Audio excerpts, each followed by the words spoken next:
Health.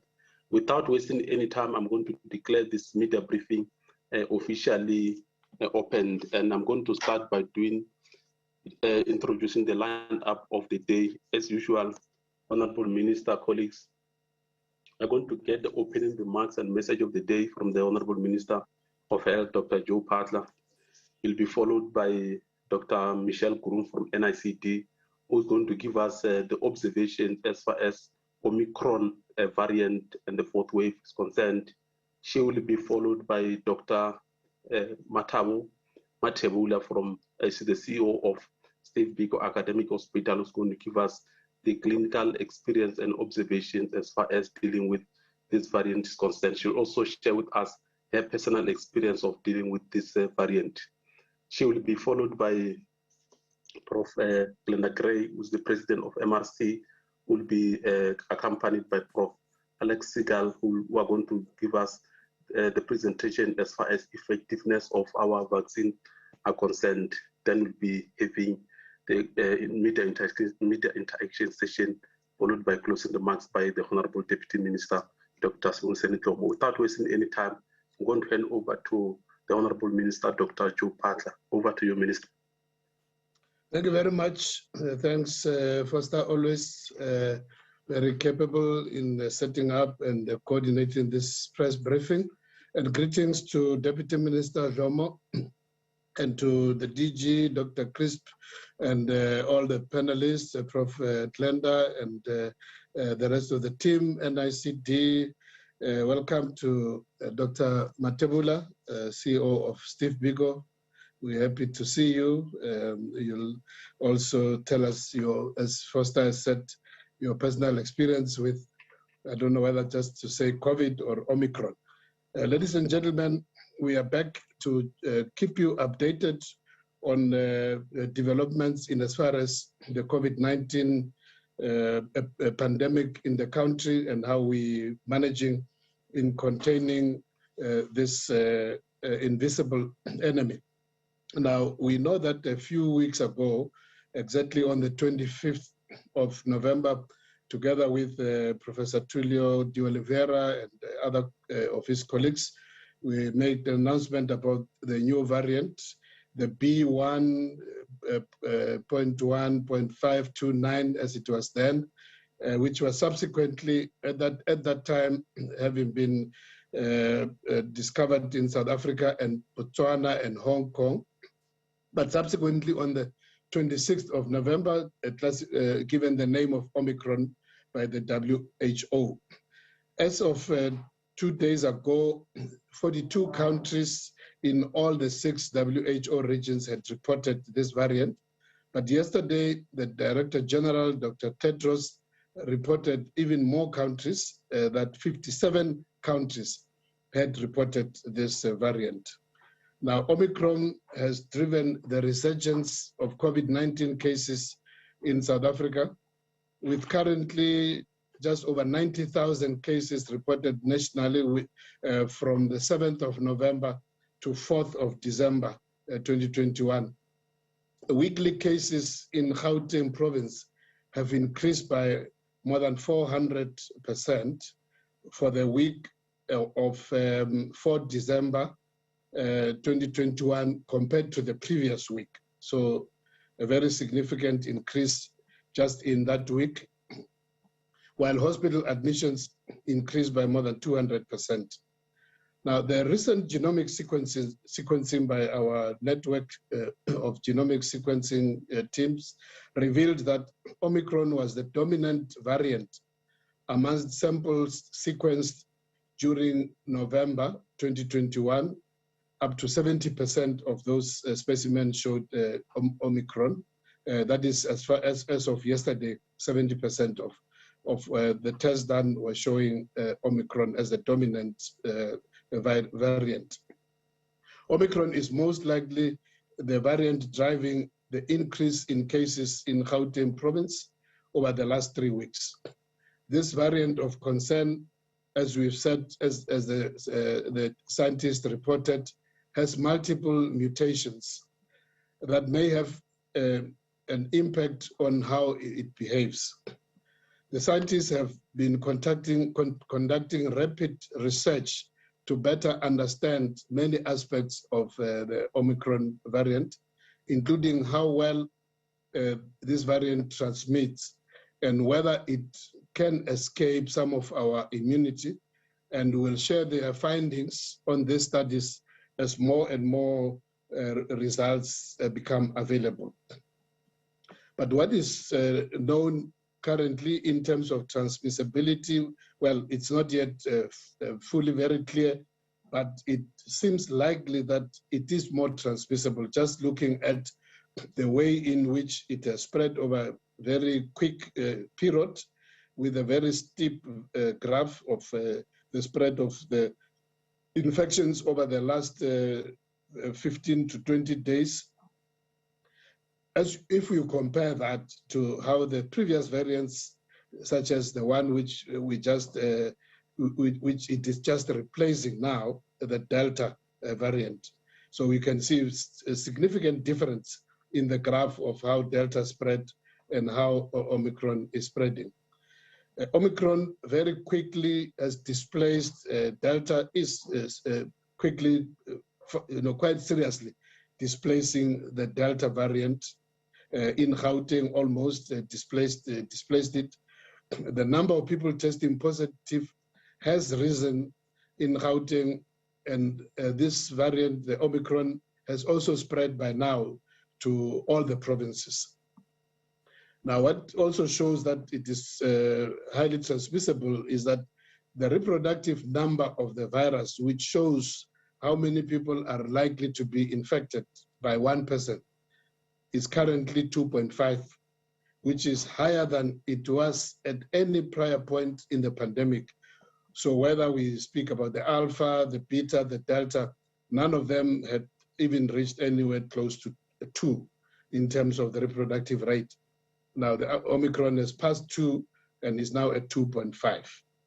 The severity, in terms of the severity of disease, this one is also not yet clear with the Omicron, whether it causes more severe disease or if it leads to even people admitted to ICU and death, as if you compare it with the previous variants, especially the most recent one, which is the Delta. So this information is not yet clear, but preliminary data does suggest that while there is increasing rates of hospitalization, which may be largely due to overall big numbers of infections.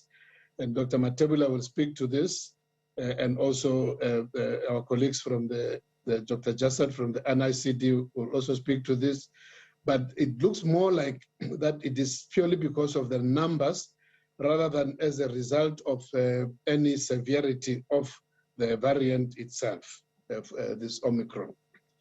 Early data from DATCOV, which is monitoring our hospital admission, the hospital surveillance, shows that among patients who already had a hospital outcome and were no longer in hospital, a lower proportion of patients admitted in the fourth wave, currently, this is the fourth wave, had severe disease as compared to patients admitted in a similar time frame in the second and third waves.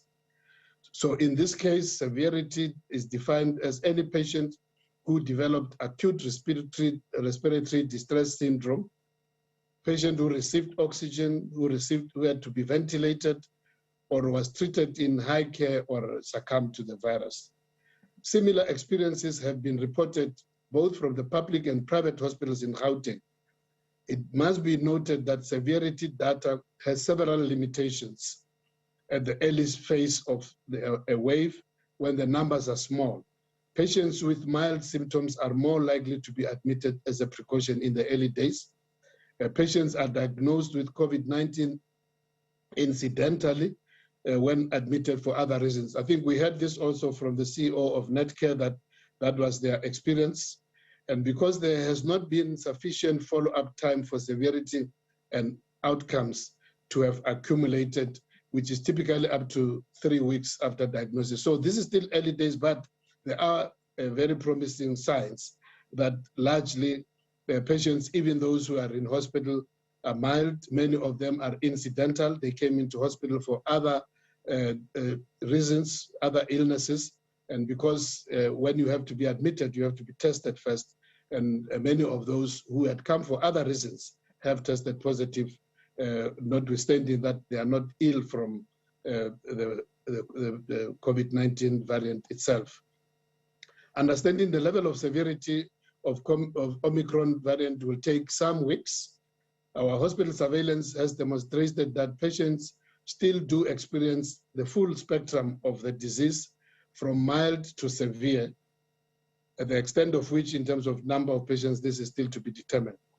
All variants of COVID-19, including Delta variant, that is still currently dominant in most parts of the world, can cause severe disease or death, especially for the most vulnerable people, those who are older and also with underlying medical conditions.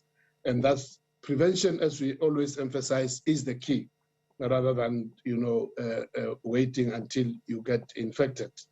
In terms of the symptoms, we have from reports from various doctors, we don't have any information that suggests that this variant causes different symptoms from other variants.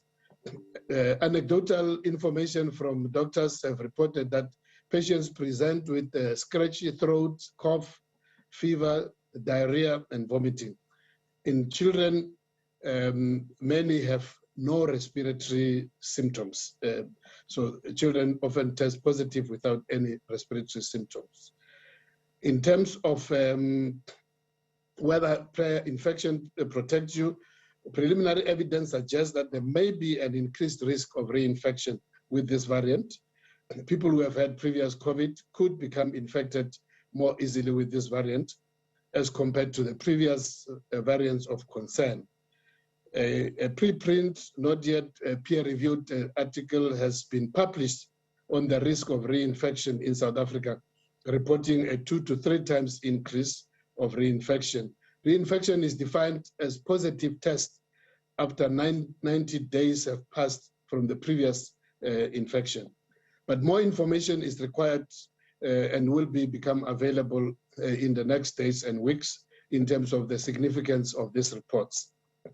In terms of the vaccines, I know many people have been concerned, and also in the world. Our scientists are also still conducting more studies to understand the potential impact of this variant in as far as how it behaves towards the vaccination. And this will also take some time.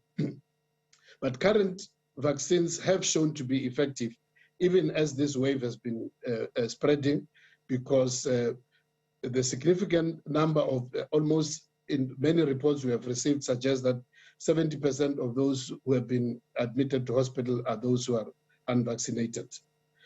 So as things stand, the vaccines are showing to be really still very strong in protecting against severe disease. As it has been with the previous variants, it shows what the figures from the numbers from hospitals does show that indeed those who are vaccinated are much better protected even against this. So there are some indications that some of this, there might be some weaknesses in as far as some of the vaccines. Some of the reports indicated there might be some weaknesses on the Pfizer, but again, this is very early. But overall, what we are seeing is that the protection is still very strong, even on this variant, as I've said. At least those who have been admitted to hospital, it shows up to 70% being those who have not been vaccinated. The PCR tests are still very effective. Also in terms of the rapid antigen test, also shown to be very effective in picking up this variant as well. Current treatments are also still very relevant: steroids, corticosteroids, oxygen therapy, antivirals, anticoagulants, all this which have been used over the last 20 months or more have shown to be very effective. The issue of infection of children, let me just touch on that. During the 3-week period from 14 November to 4 December, there has been an increase in admission of children under 5 years. This has been observed in the Tshwane Metro hospitals, where the early resurgence has occurred. children 18 years and younger comprised 21% of admissions during the early period. However, this pattern has changed over the subsequent time from the early days, and the proportion of admissions in children less than 5 years in total admissions has decreased to 14%. It was 21, then 14% in week 46, and currently it's even lower at 8%. So this seemed to have been the phenomenon early, but it has now changed to more adults getting infected. The provincial and national picture is indicating an increase in both cases and admissions amongst children of all age groups, but no change in the proportion of children getting seriously ill or dying. Early data from hospital surveillance also reports from public and private hospitals indicate that admissions are largely in children admitted for other reasons and then testing positive, and for very short durations.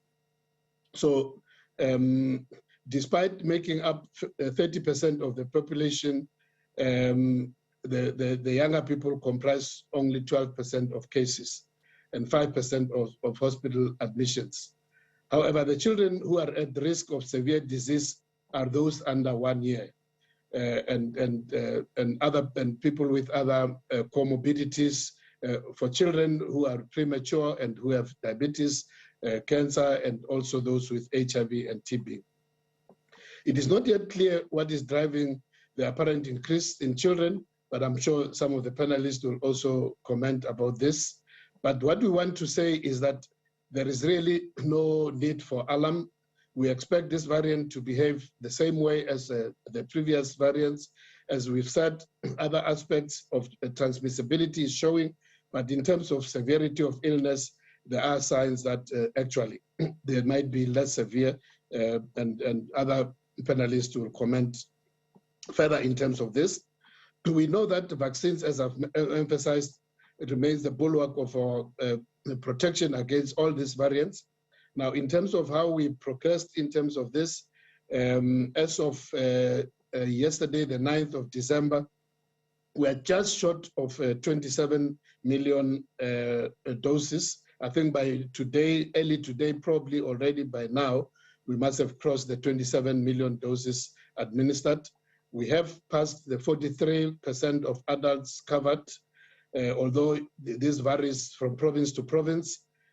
Provinces such as KwaZulu-Natal and Mpumalanga are still low at 37%, while Free State and the Western Cape province have already surpassed 51%. We're still doing better with the over 60s at 65% plus, and the over 50s having passed 60%. The 35 to 49 still just over 45, I think about 48% now. The major struggle which we're having is still with the younger people 18 to 35 years of age, which is still below 30%. So we really would like to urge everyone to work with us to motivate the younger people. The reason why our vaccination rate has dropped from the highs of 290,000 per week to just around 150, 160, 290 per day, to about 150, 160, sometimes even 140 to 130 in a day, is largely because while there's been good coverage of the over 60s and over 50s, the young adults are not coming up in good numbers. And we would want to urge them not to listen to what they read on social media, all the anti-vax stories. Protect yourselves by coming forward and taking the vaccine. Now, I want to again repeat that this is really the best protection for us going forward. So what we'll be doing in the next few weeks, the scientists will continue, as they've done in the past, to conduct quality research to understand this variant and share the information as quickly as possible. Our scientific advisors continue to provide our government guidance on what kind of restrictions we need to, if we have to impose further restrictions, the expansion of vaccination, and also introduction of new treatments. Government will work hard with our provinces to make sure that our health facilities are ready for any eventuality, making sure that our surge plans are ready. We will make decisions about what further restrictions based on this advice from our scientists. As I conclude, for start, I want to again just say that this is the time that while there might be a lot of concern, there should be no panic. Even this variant, as far as we can see over the 2 weeks or so, can be under control, working together. We can reduce transmission, even though it does look highly transmissible. We can work together to reduce those who fall seriously ill by making sure that more people are vaccinated. So it is important that we must continue to use all the non-pharmaceutical protective measures, which we all know, wearing masks which are well-fitting, good ventilation, avoid crowded places, which are poorly ventilated, washing hands, sanitizing, and all the other measures. So as we conclude and wish everybody a very good festive season, we can have a good festive season if more people vaccinate and if you all keep safe. Thank you very much. Thank you, Honorable Minister. Indeed, it's our collective responsibility as individuals, families, employers, communities, the province and the country to have a great Christmas or festive season this year. Without wasting any time, I'm going to call upon Dr. Michelle Groom, who's going to lead us on the observations on Omicron variant and the fourth wave. Over to you, Doc. Thanks. Good morning to everyone, Honourable Minister, Deputy Minister, DG, colleagues. So I think I'm just going to expound a little bit on details that the Minister has given just in terms of the epidemiology. So we're sitting at just over 3 million laboratory confirmed cases. As you could see, our 7-day moving average has been increasing from week to week, where we're sitting now as of 2 days ago, just over 13,000 7-day moving average, and a large number of cases which were reported yesterday, going up to just over 22,000. And so you can see just that rapid increase compared to some of the other waves, or to the previous waves. Most of this is driven by Gauteng at the moment, which was the first province to start seeing these increases. This is the absolute number of cases on the left and the incidence on the right, where we're accounting for population size. And you can see that we are starting to see increases in the other provinces as well. Just in terms of the age distribution, so very early on, remember, we saw that there seemed to be the younger age groups most affected, and we saw this towards the end of the third wave as well. And at the moment, the incidence is highest in the 20 to 39-year-olds and 40 to 59-year-olds, and then followed by those over the age of 60. Just in terms of our testing, so this is both the PCR and antigen testing, and you can see a dramatic increase in the number of tests that are being done. Compared to a few weeks ago, you can see the increase in the percent positivity, which is the number of positives out of the tests that were done. And you can see this dramatic increase, which is much higher and quicker than we saw with the third wave. And as of yesterday, we were just under 30% nationally in terms of positivity rates. This is just showing the positivity rates in South Africa, just the distribution. This was 2 weeks ago, where we just had some inklings of that start of the increased number of cases and positivity in Gauteng, how the spread onto the neighboring provinces. And you can see now how these high positivity rates, the red is over 30%, are now filtering into the rest of the country. This is just by province, showing that there are increases in positivity rates across all of the provinces, obviously leading by Gauteng, as that was the first province to really start showing these increasing numbers, followed by the Northwest, Mpumalanga and Limpopo. But we are starting to see these increases in other provinces as well. Just in terms of the waves, using the previous wave definition, you can see that South Africa had officially entered the third wave, as the Minister had mentioned last week. And we have several of the provinces that have also Gauteng, Mpumalanga, and Northwest that have also officially entered their fourth wave. Just looking at the reproductive numbers, so we published an updated report this week, which is available on our website. And so this really has increased to 2.5 nationally, with just over 3 in Gauteng. So definitely the reproductive number highest that we've seen at any point during the pandemic. Moving on to the hospitalization data. So this is from DATCOF, which is the hospital surveillance system of all public and private hospitals. And you can see this is just the increase in hospitalizations over the last weeks. There usually is a little bit of a drop-off, so don't take this into account because this is just delays in terms of the reporting of the data, but we can see increases in hospitalizations in both the private and public sectors. At the moment, this is driven mostly by Gauteng. Once again, this is to be expected as this was the province that first started showing the increase in numbers and starting to see small increases in the other provinces, notably the ones that followed Gauteng, so Northwest, Mpumalanga and Limpopo.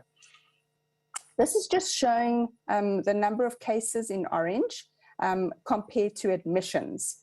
Okay, and so for each wave, you can see that the number of cases and hospitalizations go up during the wave. I think what's quite interesting this time is if you have a look in previous waves, we actually started seeing the increase in hospitalizations in the second and third wave, even before, you know, we had this dramatic increase in the case numbers, which is slightly different for this wave where we first saw the increase in cases and then started seeing these hospitalizations. So early indications that we may be starting to see a disconnect between the cases and hospitalizations. On the right is really just the number of admissions in grey and the proportion or percent that are being admitted. And so you can see there's a much lower percent that are being admitted.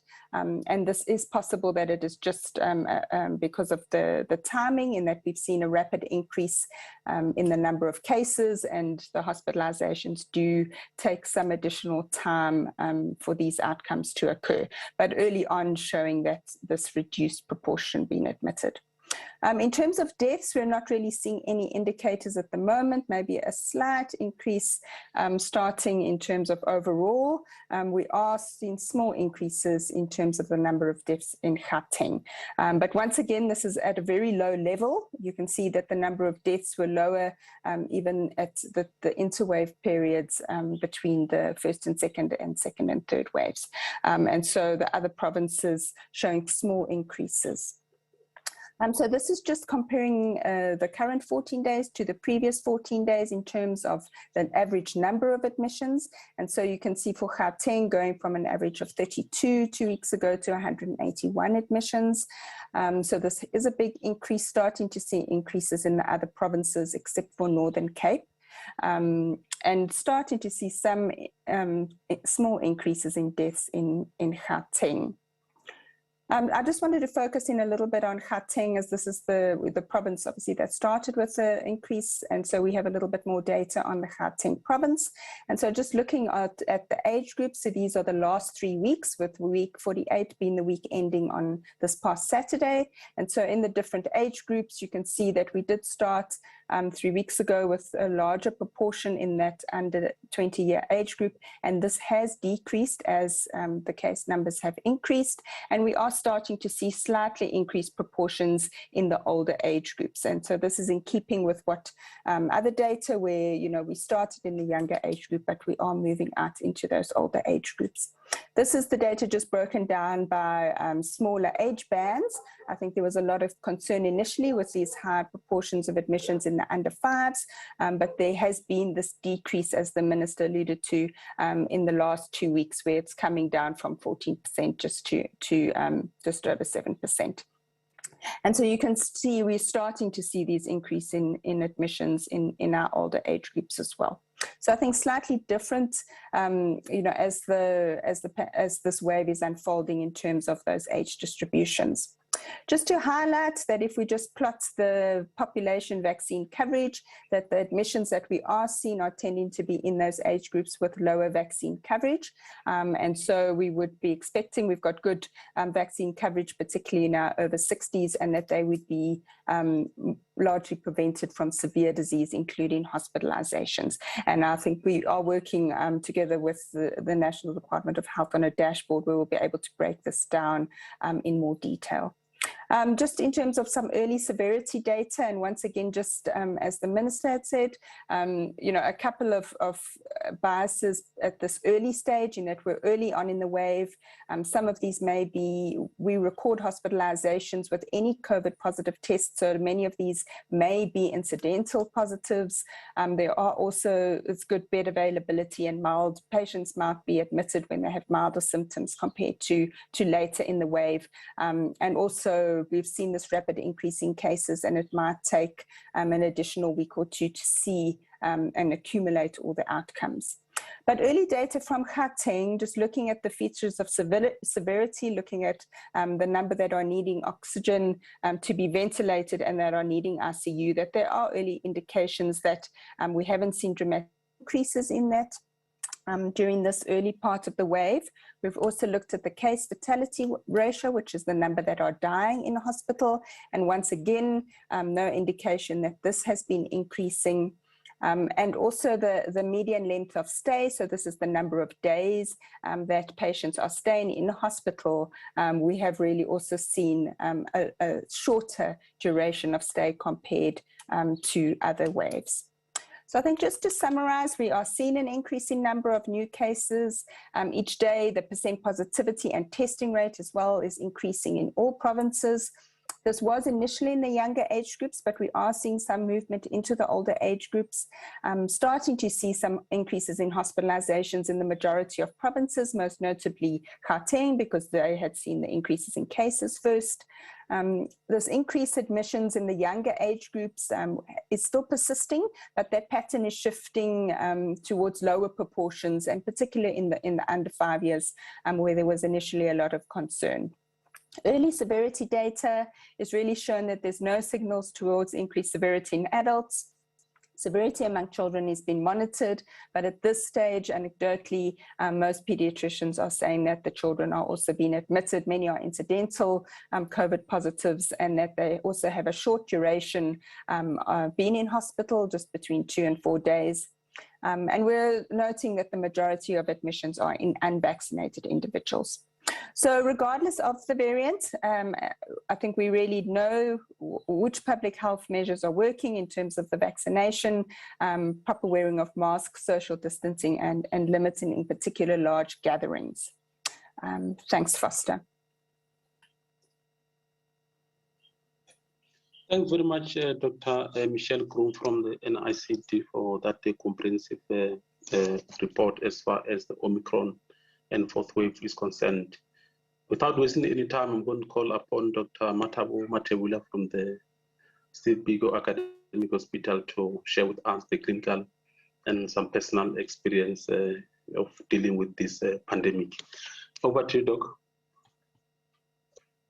Thank you very much again, Mr. Mohale, and good morning to Minister, Deputy Minister, and the panelists and the viewers. Indeed, I'm here to present the status as it was on the 2nd of December, which was week 48 at the Steve Biko's Academic Hospital, Tshwane District Hospital Complex. Next slide. The next one, please. Yes, just to remove the questions of why the complex, it is because Steve Biko and Tshwane District are two facilities that are linked by corridors, and they are just a walking distance from each other. One being a central hospital, the other one being a district hospital. Now with the COVID-19, the Tshwane District Hospital is the one that is housing all the COVID-19 confirmed patients. And then we have Steve Biko still trying to render under the circumstances, the regular, highly specialized services. So once the patient is COVID-19 negative, then that patient get admitted into the Steve Biko Academic Hospital side. When the patient is positive, then the patient get admitted into Tshwane District Hospital side, which is 200 beds in total.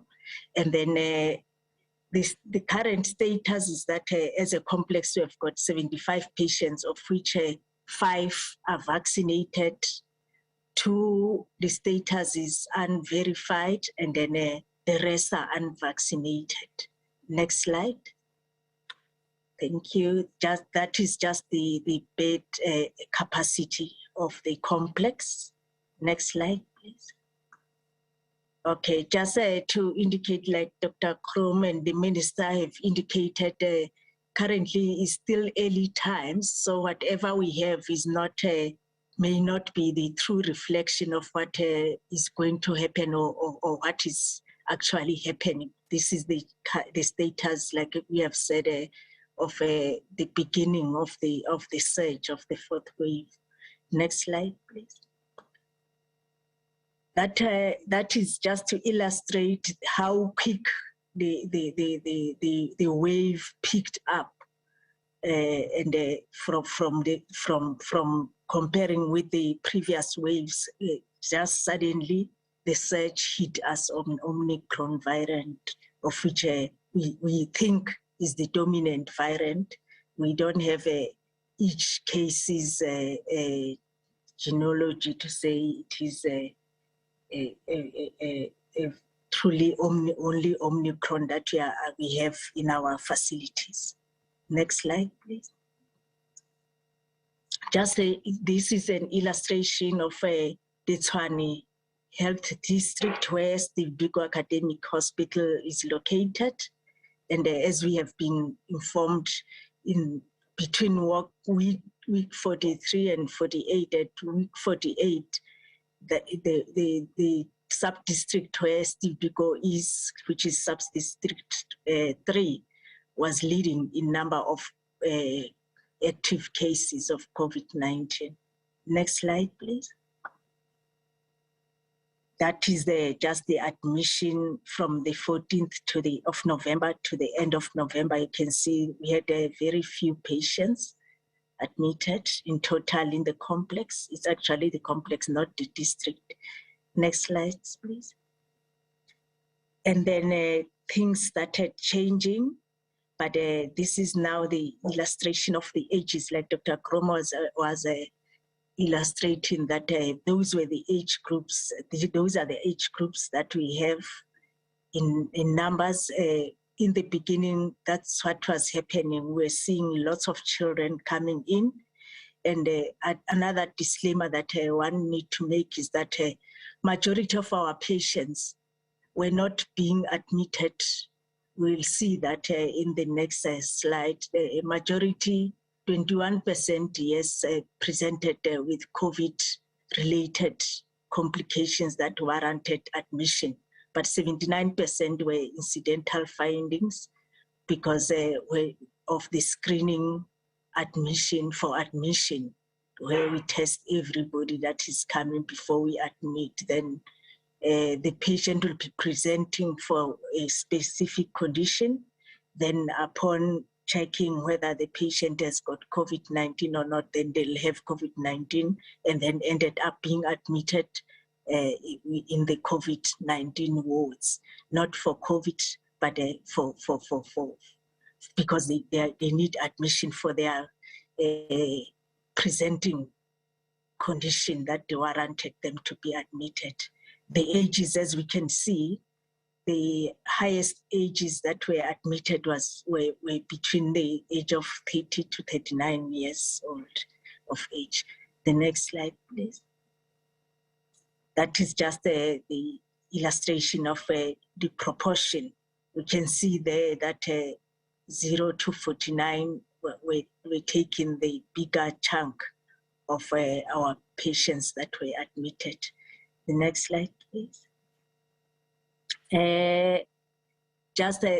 This one is the 2 weeks that we are presenting, that we had the death rate that is illustrated there is not for COVID-19, is a combined number of patients that we had lost.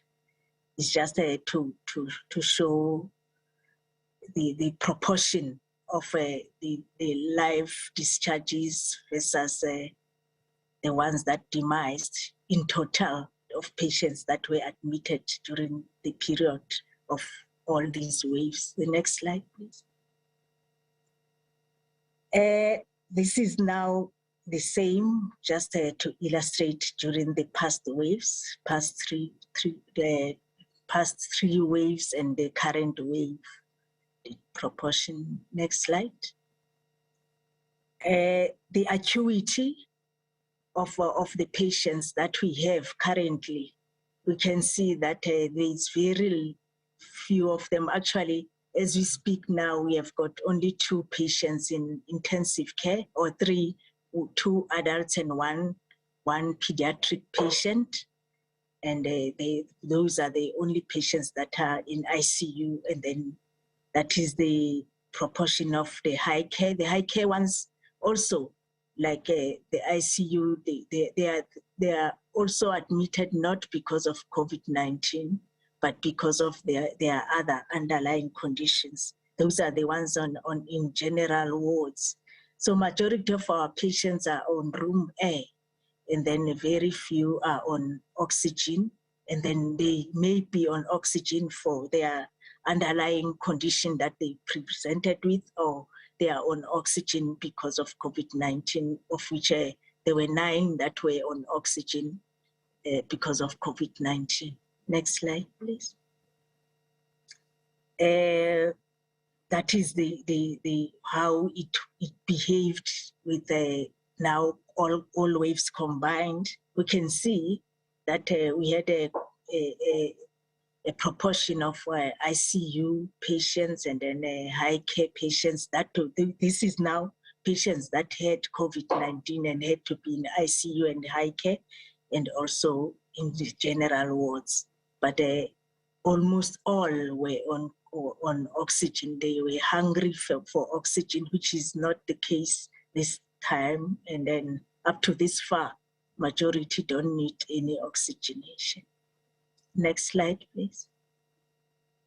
This is what Dr. Krum referred to, the length of stay. They don't even stay longer because of the obvious reasons. They are just here to be stabilized. Majority, especially those that are in the general wards, are coming because their comorbidities are poorly controlled.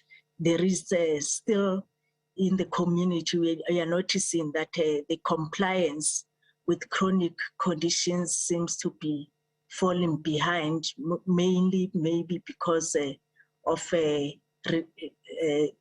community being reluctant to present in health facilities because they are scared to contract the virus. And then by the time they present, then they are, especially in the non-communicable diseases like the high blood pressures and the diabetes mellitus are not in control. Then such patients will need a day or 2 in hospital admission and then to be stabilized, and then they get discharged.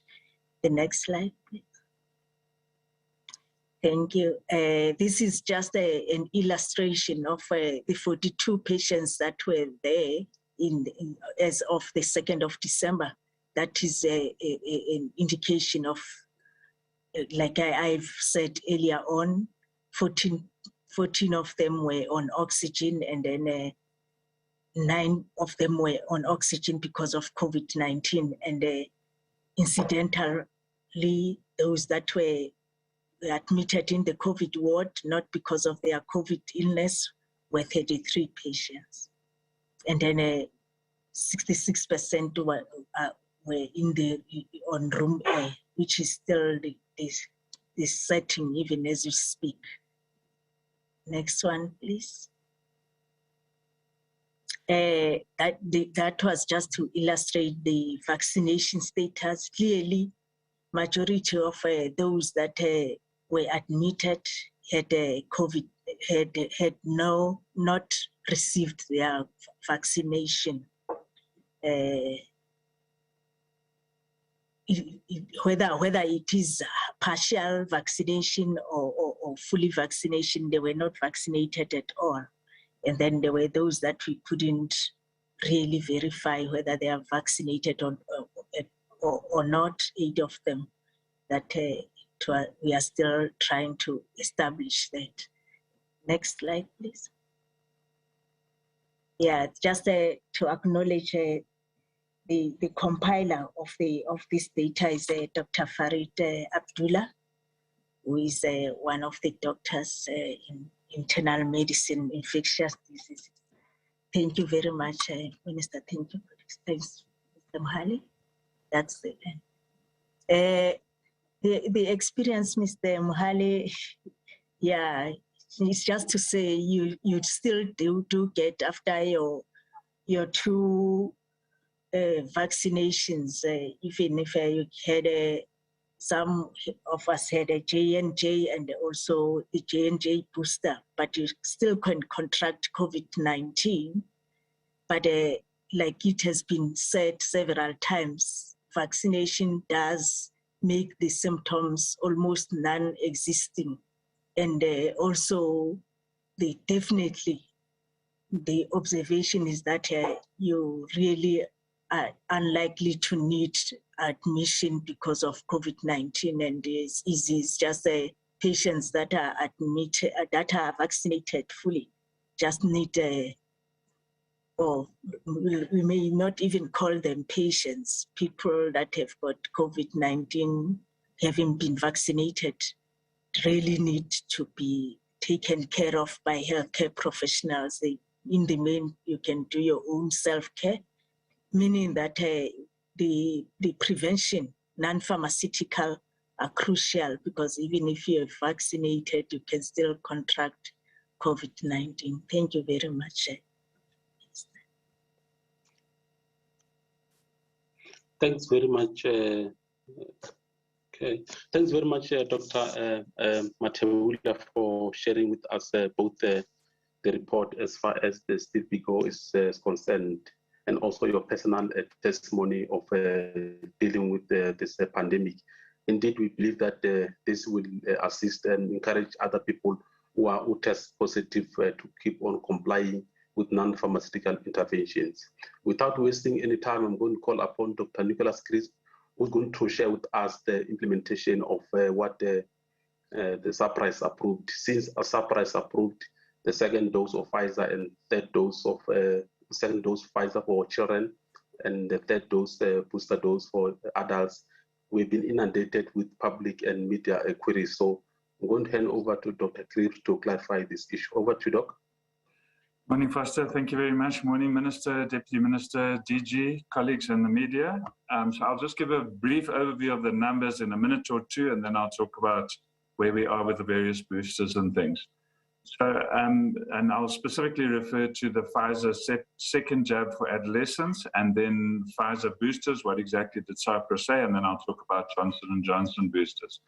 As the Minister indicated in his introductory comments, we expect to cross the 27 million mark this morning. We know that we have had a bit of a slow period, but it has picked up a little bit in the last week or two. The number of total individuals has also picked up. We have over 17 million people who've had at least one dose, either of Johnson & Johnson or of Pfizer vaccine. The graph on the right-hand side, this is the moving day, so it picks up and up every day until the week is finished. But you can see the vaccinations of individuals per week over the period, with a couple of dips that we know what happened. This was the period of violence in the country. This is when we started to run out of vaccine, and then we lost momentum, picked it up again, and now it's on a down again. I think as people are getting a little bit tired of COVID, but hopefully we'll pick that up. Just in terms of the total number of individuals vaccinated in the last 24 hours and what's going on, and who are these? This is now the children or adolescents under the age of 18. It's picked up quite quickly, and I think that probably the change of the trajectory of this graph on the right-hand side was towards the end of exams, when adolescents were able to move around more and go for their vaccinations. And we've seen a very steep uptick in vaccination, in first vaccinations of children or adolescents in this age group, and we've crossed over 700,000 as of yesterday. Healthcare workers, as everyone knows, have been busy with Johnson & Johnson's Sisonke 2. It's been a bit of a slow uptake. Healthcare workers have been getting sick in this last time, as we heard from Dr. Matabula, mostly mild, but nonetheless contracting COVID. Hopefully their condition repairs quickly and they get back to work. But we have had 208,000, so that's almost half of those who had the initial Johnson & Johnson vaccine have already been vaccinated with their booster doses by yesterday. So I'll concentrate just on this slide. This is my last slide, and just give a little bit of an update of what is happening with each of the vaccines. So I think everybody knows there was quite a lot of buzz yesterday when we opened the vaccination for adolescents, children under the age of 18 or between the age of 12 and 18, for second doses of Pfizer. Now, this was approved by SAPRA at least 6 weeks ago, but the Ministerial Advisory Committee felt that we had time to be a bit cautious about the way we implemented it, because at that stage, 2 months ago, we were seeing reports in the international space of myocarditis or inflammation of the heart in mostly boys who were getting their second doses. So what has happened since then is that there's been a large amount of data gathered, a lot of reports looked at by the specialists in the committee, and they have established that the myocarditis rate after vaccination is pretty much the same as myocarditis rate in the general population. So there's no increase. However, what they did show us is that there's a massive increase in myocarditis, heart inflammation, in young adolescents who get COVID infection. So vaccinating and protecting adolescents against myocarditis is done by vaccinating them. So we have now determined that, and got the advisory from the Ministerial Advisory Committee, that we could proceed with the vaccination of the second dose for the adolescents. And this has solved a lot of problem for those who were 17 when they started, and now they're 18 and they wanted to get a second dose of vaccination. Some of them are traveling abroad for studies and so forth.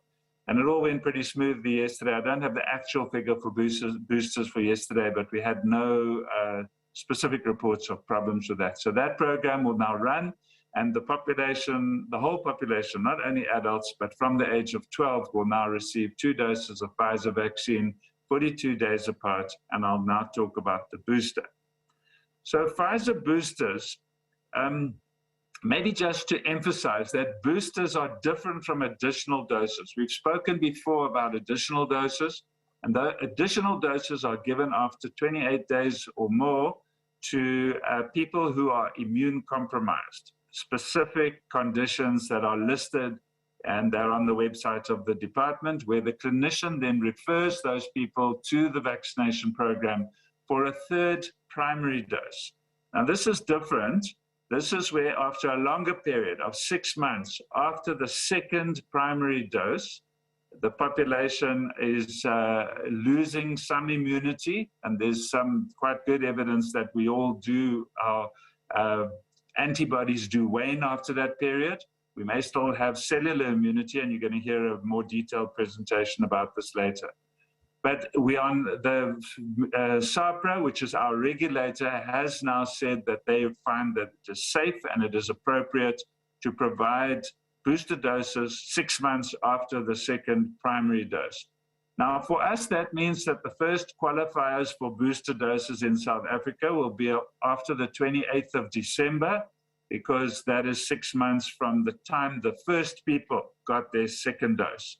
That's a couple of days before New Year, so we do not envisage introducing a major new program on New Year's Day or thereabouts. So from January, once the VMAC has aligned, that's the Vaccine Ministerial Advisory Committee, has aligned with this approval, we will get the recommendation and plan the appropriate rollout of boosters at that time.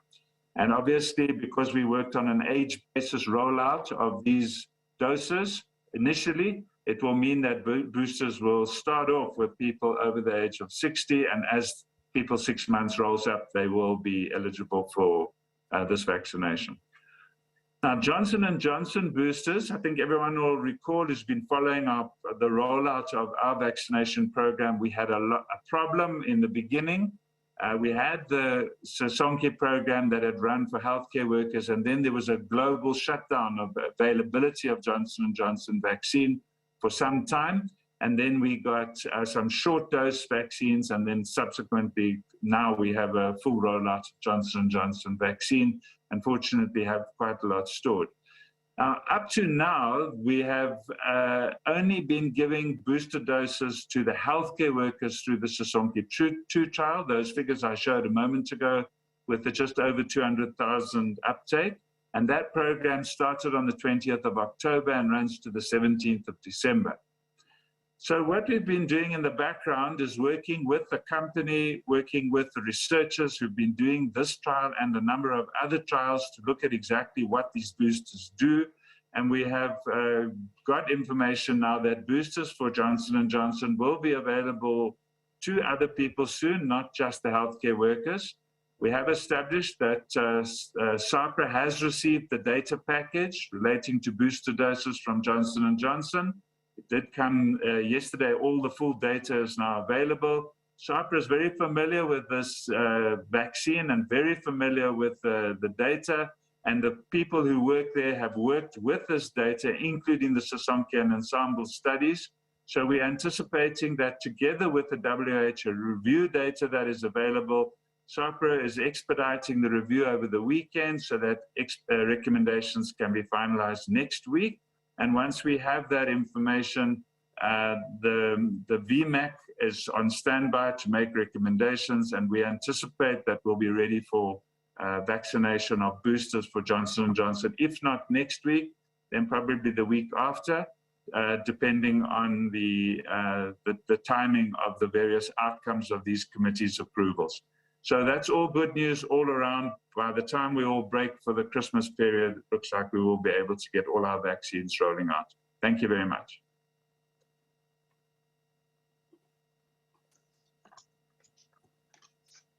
Thanks, Dr. Chris, for clarifying this question that has been haunting us since yesterday. I believe people have now understood. Without wasting any time, we always get confronted by the question on the effectiveness of this the current vaccine that we're using in the country against this Omicron variant. So I'm going to call upon Professor Glenna Gray, the president of MRC, who's going to be joined by Professor Alex Segal to clarify this issue of effectiveness of this vaccine, of the vaccine that we're currently using in the country. Over to you, Prof. Gray and Prof. Segal. Thank you, Foster. Minister of Health, Deputy Minister of Health, DG, DDG, all protocol observed. So Dr. Alex Segal will be showing us some in vitro or laboratory work done in a test tube to look at whether whether there's any reduction in neutralization or viral escape, and he will show some data on that. While we look at vaccine protection, as Dr. Crisp already mentioned, is that the vaccine protection works in various ways, in multiple ways. There is a humoral response, which Dr. Segal will talk about, where we look at neutralizing antibodies and binding antibodies, and they're very important for protection. And then there's also the cellular immune response, which is guided by CD4 and CD8 T cell responses, which is very important for protection against death and hospitalization and severe disease. And so we have to remember that there are two arms of the immune system. So looking at the effectiveness, we have preliminary data, and I think both the minister and the CEO of the Steve Biko have shown us, as well as Dr. Groom, that in hospital admissions, there are far more unvaccinated than vaccinated people in our hospitals. So that's the first way to measure vaccine effectiveness, is to look at the amount of people who are in hospital and monitor the breakthrough infections. And what we can see from the breakthrough infections, the majority of these are mild. And even with Sisonke, we've been monitoring the breakthrough infections in our healthcare workers, and most of them are mild, and very few have gone into hospital. And of those that have gone into hospital, the hospital stay has been around 2.4 days. So also, again, confirming the experience of what we're seeing in the hospital setting. We also will be able next week to evaluate the effectiveness of the Sisonke program, both with the people that have got the 200 or so that have got the double dose or the homologous boost of the J&J, and the ones and our healthcare workers who only took the single one, and we'll be able to evaluate the vaccine effectiveness in our using a test negative evaluation. But just preliminary work that we've been doing with various other people, we also have been evaluating the Pfizer vaccine effectiveness, and can also reconfirm what the minister said, is that we are seeing that this vaccine is maintaining effectiveness. It may be slightly reduced, but we are seeing effectiveness being maintained for hospital admissions. And so that's very encouraging and reaffirms that these vaccines work against severe and critical disease. But I'm going to ask Dr. Sigo to show the data.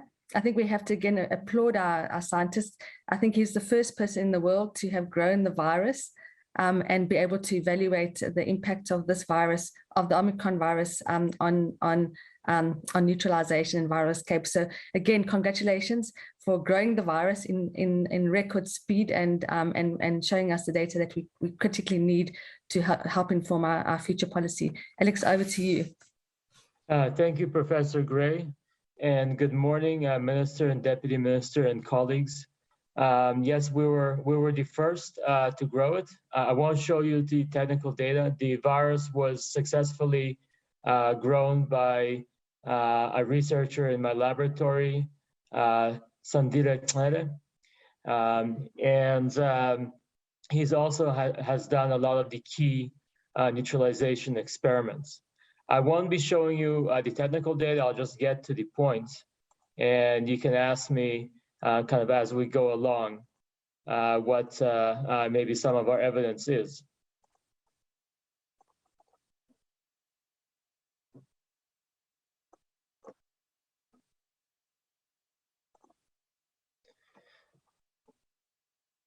Okay, so this is the key result that Sandile got over the last few days, and that's available on medRxiv. Basically, here we tested the protection, again, antibody protection, that's conferred by Pfizer BNT vaccination 2 doses, where we're taking these the actual blood sampling close to the time of peak antibody production, between 10 days and about a month post second dose. And I have to say, I mean, there's definitely an effect, but when I saw these results, and because of other technical information that I'm not presenting here, but that we got, such as the fact that this virus is using the same receptor as the other variants and the ancestral virus. So it hasn't, while it's changed a lot on its genome, it has not essentially changed how it behaves. This, to me, was actually better than I expected. And the reason is there is the neutralization, the ability of the vaccine to be able to elicit antibodies that can shut down the virus, neutralize it, is definitely diminished with Omicron compared to the sequence that the vaccine was designed to. However, this effect is incomplete. And what we see, especially in this group that was previously infected and then vaccinated, that while there is a strong effect, strong decrease of the ability of the vaccine to elicit neutralization of Omicron, it doesn't go down to levels that we'd expect to be non-effective. So certainly, how well the vaccine works for preventing infection would depend on how much antibody you have. So it's not, we didn't see a qualitative difference with this variant. We saw a quantitative difference. It's less sensitive for sure. You're gonna get less protection from infection for sure, but you may maintain sufficient antibody levels depending on how much antibody you have, and that depends when you were vaccinated and whether you're previously infected. We did some estimates on this, especially with the severe disease, you have to take a little bit with a grain of salt because severe disease is difficult to estimate, but we thought we'd try. And I'll just kind of look here at the left side of the table. This is probably going to change a few percentage points here or there, but not perhaps essentially. And again, the estimates for severe disease are much less concrete than the estimates, for example, for protection from infection. So protection from infection goes down a lot. So it's something like by 3/4 around there. Protection from severe disease, at least as we estimated, it does go down, but you still, according to these levels and extrapolating to severe disease, you have protection of around 70% with this vaccine.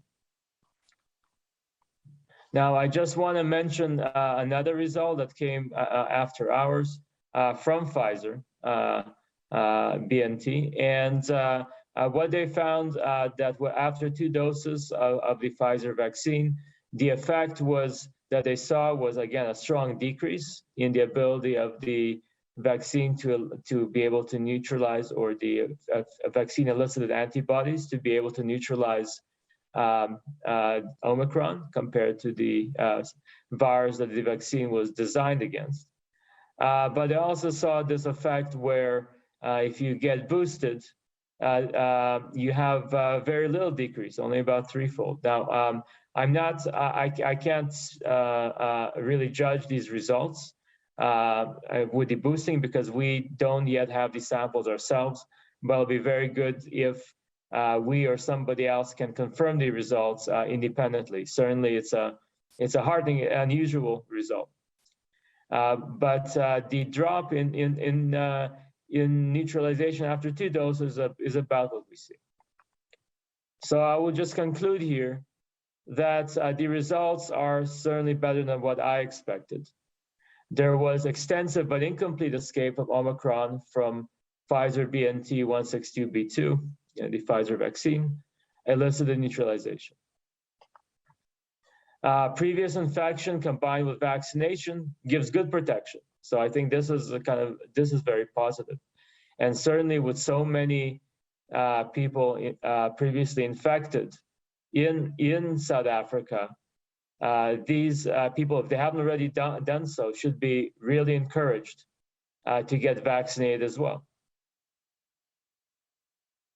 And the last point is, yes, the protection from infection is going to go down from Omicron quite a bit, especially as there's waning of antibody immunity with time. So we know that, and the antibody immunity with Omicron is going to be less, and that affects the ability of vaccines to protect from, at least this vaccine, which we tested, to protect from breakthrough infection. However, we see no reason to conclude that vaccination will not protect with severe disease with Omicron. And the reason I say that is for 2 reasons.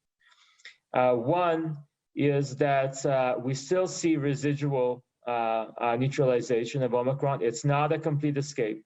So there'll be some antibody function there. And that may be enough to prevent most severe disease. The second reason is that the antibody immunity or humoral immunity is not the only arm of the immune system. And you also have T-cell immunity, as Professor Gray said before. And this arm of the immune system is going to be much less affected by all these mutations because T-cells can recognize many more places on the virus than antibodies, just the way that it works. So I generally feel from these results that we've now put out that there is a lot of reason to be to be reassured that protection from severe disease is maintained.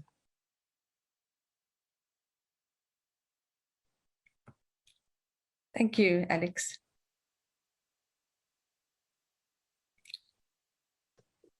Are we done, Prof. Glenn Gray and Alex? Yes, thanks very much. I think it just reassures us that this data, what Alex showed in the lab, we're seeing in the clinic, increase in breakthrough infections, but protection against severe disease and death. And so he's confirming what we see in the field. So thanks, Alex. Okay. On that note, I'm going to open the session for questions and answers. I'm going to take two rounds of questions. I'm going to take about 7-8 questions. Then we allow the panelists to respond, then take the last one. The first question is read as follows. It has been reported that nearly 20% of healthcare workers have been infected by this variant and are expected to isolate. This is a concern. Should 10 days isolation policy be changed? Second question, Pfizer claims that a booster dose on top of normal 2 doses will effectively neutralize the variant. What is your opinion on this assertion? Third question from Anthony Bloomberg, when does the government plan to administer approved booster shots now that they've been cleared by SAPRA? I believe this has been touched on by the presenter, but you can still elaborate on this one. The fourth question is, as festive season fast approaches and the president meets the NCCC with the rise in infections, when can we expect to learn whether or not the tighter restrictions will be imposed? Fifth question, why is vaccination of this cohort 12 to 17 not encouraged to take place at school as part of school health program? Sixth question, with early data showing that Omicron variant is more transmissible, will the government and health experts recommend changes to the current limitation of gathering?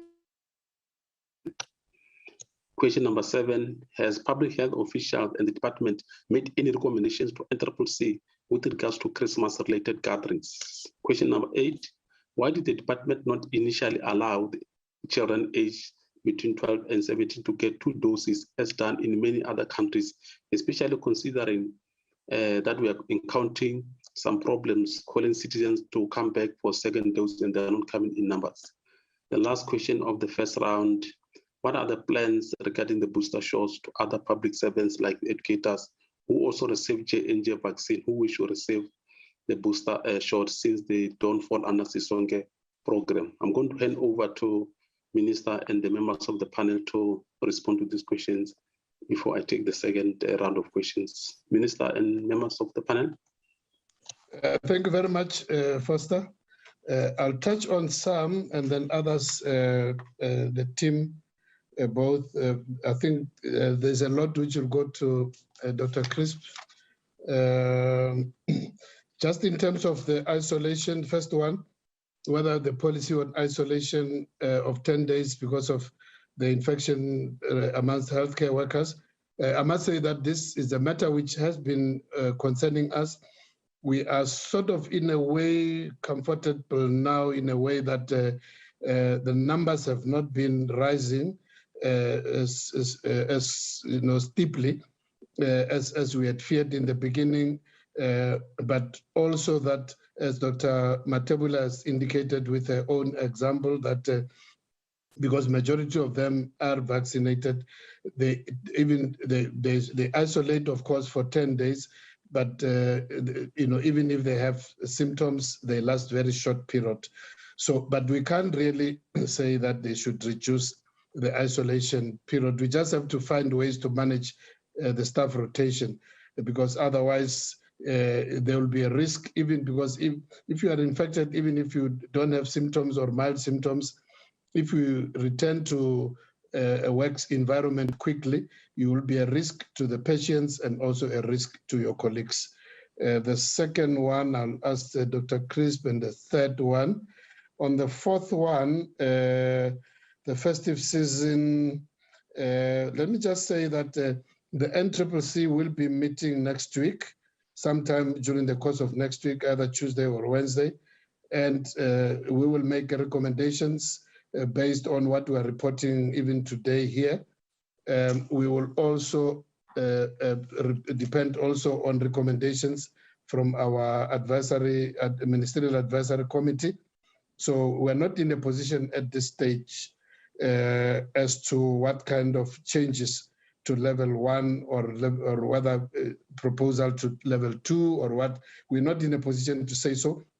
We will be looking not only at the numbers, but also looking at the impact on the health facilities and all those risks and the economy and social activities in society. So all those matters will be considered. We'll also get input from the Ministerial Advisory Committee on social behavior.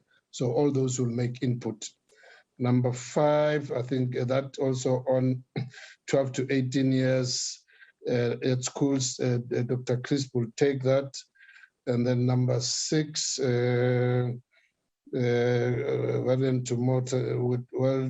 with government and health expert recommend changes. I think it's the same as number 4.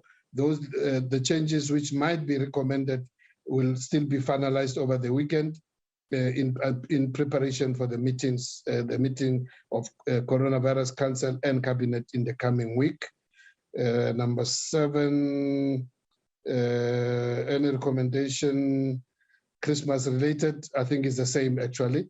We will make those recommendations. We'll finalize as we get the input from various committees and looking also from our scientists here from NICD. We will then, by Monday, we'll finalize the recommendation. So at this stage, you are not in a position to can say what possible changes may be there. I think, Dr. Crisp, you can share with the other panel members, with the DG as well, maybe Deputy Minister who can come in. But these are all largely vaccination-related questions. Can you take 2 and 3 and possibly 5, and then I think 8, it's also 12 to 8, I mean 12 to 17, why not started with 2 doses, plans, booster shots, I think you have mentioned some of this, but I think they just want more information. So if you can quickly run through all this vaccination, I know we are pressed for time, but we should give our audience and media all the attention. Please take over. Yeah, Minister, thanks very much. Let me just respond to some as you requested and let the others catch up, otherwise it just becomes a monotonous voice. But maybe just to touch on when are we starting with the boosters? I did mention it, but I'll reiterate that. The recommendation is that booster doses will commence for Pfizer recipients 6 months after the second dose. So that's 6 months. The first person who got the Pfizer vaccine second dose that will happen on the 28th of December. So we'll move a little bit after that to vaccinate people who've received Pfizer vaccines. There was a question about why did we not go to 2 doses for children from the start, so I'll take that one. There was quite a lot of debate about how seriously to take the story of the myocarditis. It had been raised right in the beginning, and there were several countries who chose not to implement a 2-dose Pfizer vaccine from the word go. We were not alone in that. So although the vaccine was authorized, there was a decision taken that we had at least 6 weeks between the 2 doses to use that opportunity to evaluate more data in the world space. And that's what was done. And as I indicated, we are now comfortable that there's no added risk, and there's no safety issue at all. And that's why the second dose of Pfizer vaccine for children between 12 and 18 has now started. I know it's been a big concern because we get a lot of messages around when will people, particularly those who are part of the public sector essential services rollout programs, when will they be qualifying for the Johnson & Johnson booster doses? And we recognize that that is an issue for people. What we did say right from the word go is that we will start by vaccinating healthcare workers for 2 reasons. One is they are the most at risk, and secondly, because they are the ones who got the vaccination first. So we needed to make sure that they had the time coming up. So I think we are now ready. Well, we will be ready by some time during the course of next week for the decisions to be taken on exactly when and how we will make this booster doses available for those in the next rollout part of the program. Last question I will answer, Minister, is on why haven't we rolled out the 12 to 18s in the school program? A large part of that was because the schools were headed into exams, and it's very disruptive to start organizing vaccination programs during that period. And people are off studying and doing other things during that time. So it was decided, and I think we even announced at that time, we would take the time during the Christmas period to evaluate what is appropriate for opening vaccinations in the school health program in the new year. It's not as straightforward as it looks. It's a different set of vaccination organization that needs to be done. And we don't vaccinate all ages for all other kinds of school vaccination programs. So it is a reorganization of that program that needs to be done together with the education department. So we will get to that. Let me rather defer to others to answer some of the other questions because I know we're running out of time. Thanks. Okay, I'm not sure. I think you probably have covered. There was a question as to why did we didn't initially actually start from the beginning to say the 12 to 17 must be 2 doses. I don't know if you've covered that, Dr. Crisp. Yeah, Minister, I did. It was purely because of the myocarditis story. So we had reports of the myocarditis, and we were waiting for more evidence. That was the only reason we didn't go immediately to 2 doses. Okay, I think for that, I think most of the questions were rather very related, either on restrictions, different angle of restrictions which I've dealt with. Again, just to say that there will be a review. The government is aware of a possibility that we might have to help the society in terms of reducing movement. The details will be decided in the coming week. And then I think Dr. Crisp has dealt with all those of vaccination. Can we take the last batch? Let's see whether there are no repetitions there, Foster. Let's proceed. Yes, Minister, thanks, Minister and Dr. Crisp. I'm going to take the second, which is the last round. Yeah, you are right. Most of the questions, they are phrased differently, but they are looking for the same answer. So you'll bear with me if I repeat them. The first question of the second batch reads as follows. Given the steep spike of infection and a lot of information on severity still filtering in, but so far not dire, what is the department recommending in terms of lockdown? So it's another question which has been partly answered. The second question, do we know what percentage of people in hospital who have COVID-19 have been admitted for other reasons? Is it not time for limitations on large gatherings to be imposed, even if lockdown level doesn't change? We'll go. Another question, given a high number of breakthrough infections, is there evidence to show whether unvaccinated people are more likely to spread this variant than vaccinated people? Can Minister also clarify if the NCCC discussions are still ongoing and have they concluded? I think you have covered this one that the NCCC will meet next week. But if you feel you want to still respond, you can do that, Minister. Another question, will the department update the definition of fully vaccinated to include the booster shots? Another question, many parents would like to have, would like an update on plans for vaccinating those who are 5 years and older. As we see in other countries, they begin to target this age group. The last 3 questions, in total, how many Omicron cases have been recorded nationally since the first detection? Can we confirm whether it's correct whether is it correct that nearly 20% of healthcare workers are infected? And if so, what is the proportion? What proportion were vaccinated? Yeah, this is the last round of questions, Minister and members of the panel. Over to you, Minister and panelists.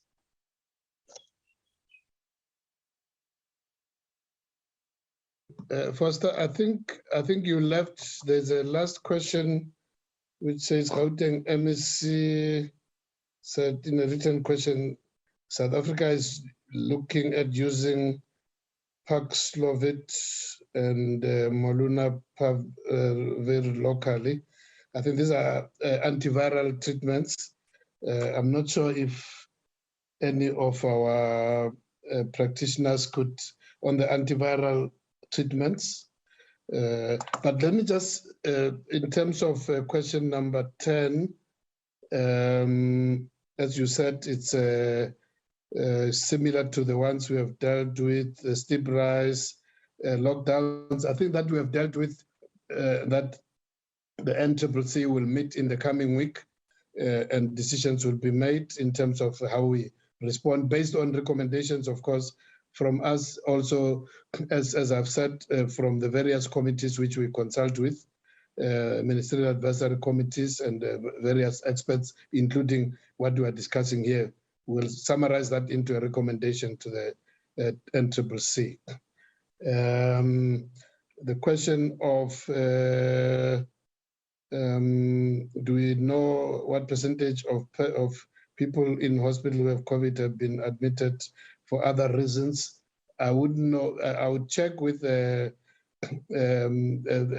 NICD colleagues whether they might be able to deal with that. Just get ready.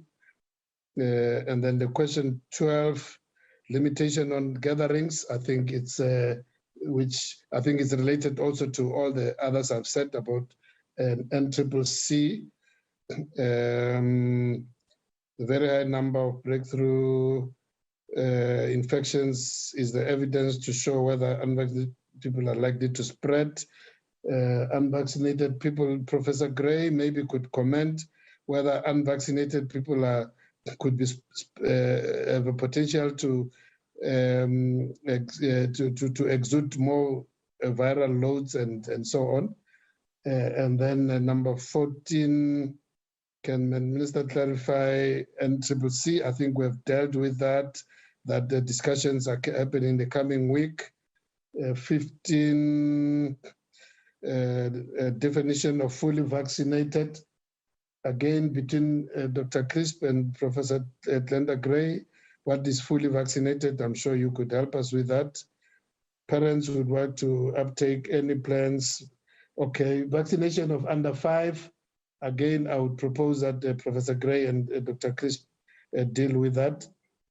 And then how many Omicron cases recorded? I doubt if maybe NICD could.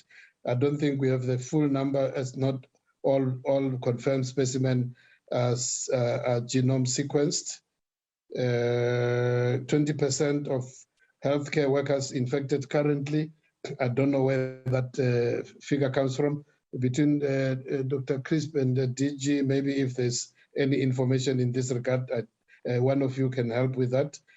And then the antivirals, I'll leave it to any of the panelists who might be familiar. I know Prof. Karim previously did speak about the new antivirals, which are also effective. I think from my side, really, again, just on the issues of restrictions, the answer is that we will be able to announce once we report to NCCC. That will be either Tuesday or Wednesday next week. The other members of the team,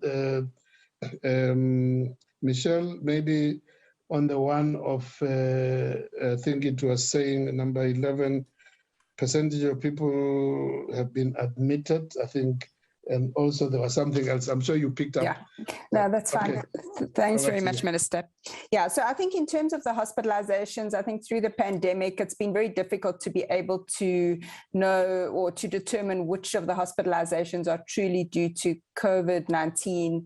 And so what we have always been reporting is the number of COVID-19 positives. And so that, I think, will go forward. I think there's different permutations as people may come in for routine surgery. There may be exacerbations of underlying disease. So at this stage, we're not really able to get a good handle on that. I think the data from Steve Biko did indicate that there was a fairly large proportion, but we won't be reporting specifically on that. And just in terms of the national numbers of Omicron, once again, we're not sequencing all samples. There is slight delays in terms of sequencing, of getting samples to the lab and conducting the sequencing. So I think with time, we will have an indication of the proportion of the sequences, in November that are due to Omicron, and therefore can make some inferences about how many of those that we're seeing nationally, but we cannot give exact numbers. Thank you, Minister. Over. Okay, can we get, as we want to conclude, Dr. Crisp and I don't know, anybody else who can help with, I'm sure you've identified together with Professor Glenda. Thank you, Minister. I'll try and be quick, and then Glenda can add to that. So the fully vaccinated definition is a definition we use all over the world. So we don't change those definitions. We'll wait, and it's fully vaccinated primary. So we will report the booster separately, and we collect the data separately, as we have done now for the booster on the Sosonke program. The 5-year and older vaccination, we haven't received an application yet. We did get an indication there may be an application for that approval early in the new year, but we don't have any indication for that. So we can't vaccinate children under the age of 12 yet, purely because there's not a vaccine registered for that. And then the question of Paxlovid and Molnupiravir, we have had discussions with the companies involved, and we have been collecting data in the public sector on which hospitals think that they might be able to, might want to order these medications, so we get an idea of the volume. And that's an ongoing exercise we're busy with at the moment. Thank you. I'll hand over to Prof. Craig.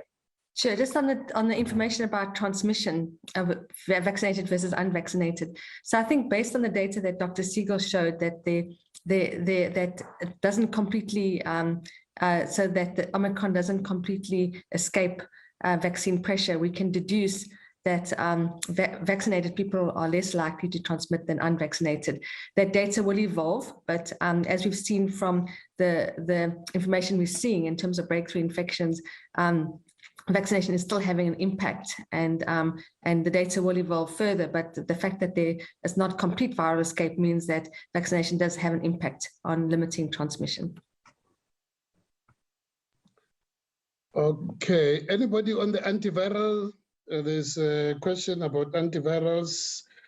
I'm out of practice, so I wouldn't know some of this. Paxlovid, Glenda? Prof. Siegel said he's going to answer that. Okay. All right, I'm out of practice, so I wouldn't know this. Siegel? Alex? He's going. Alex is going. I'll just quickly, I think, are you going to talk about antiviral?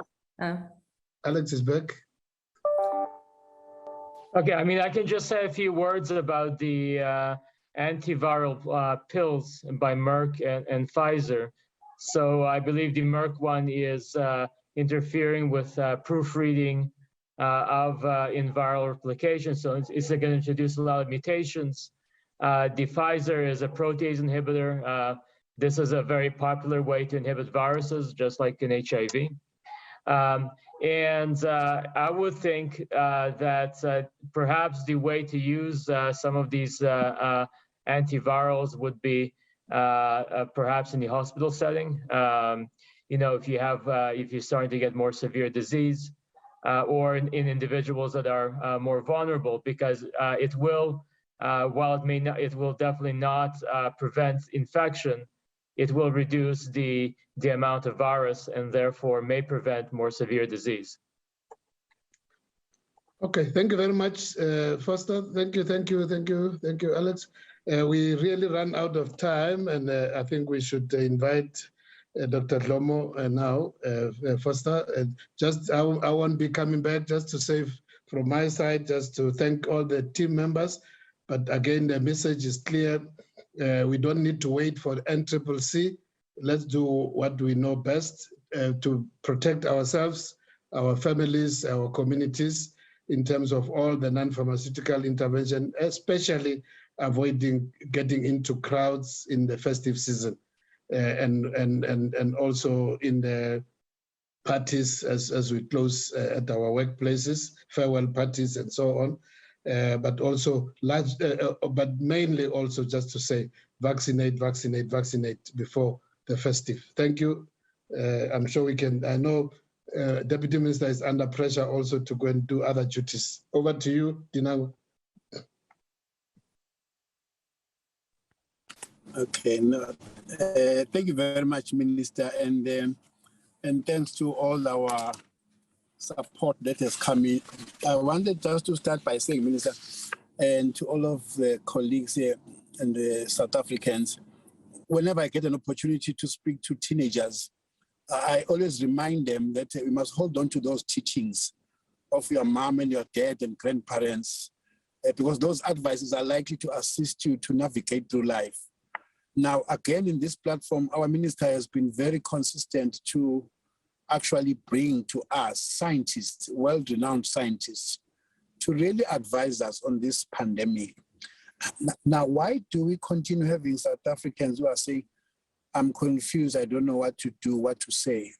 Rather, let's hold on to these teachings because they are unlikely to really make us face catastrophe in this disaster. In all that has been said, our scientists are saying there is evidence that says with or without a new variant, we are still safe if we are vaccinated. We are thanking Dr. Matebula, who's showing us what is happening at Steve Biko, where she's saying a majority of South Africans, or maybe people who are admitted in that hospital and they are in a COVID wards, are unvaccinated. So we are really still pleading with South Africans. Hold on to these teachings that we find here. And thanks to Professor Glenda and Professor Signal that they are bringing something that is well-renowned, first of its kind, to really show the growth of a virus. And that Sandile Cele was also part of the team. Thank you very much, Minister, for always exposing us to these well-renowned scientists, because you on your own can go on to advise us, but you prefer us going forward. I would really urge all South Africans to really rely on these advices. Let's vaccinate, because yes, we may still get COVID, but it will not complicate if we are vaccinated. Thank you very much, Minister, and thanks to the team and to Foster and to our South African viewers.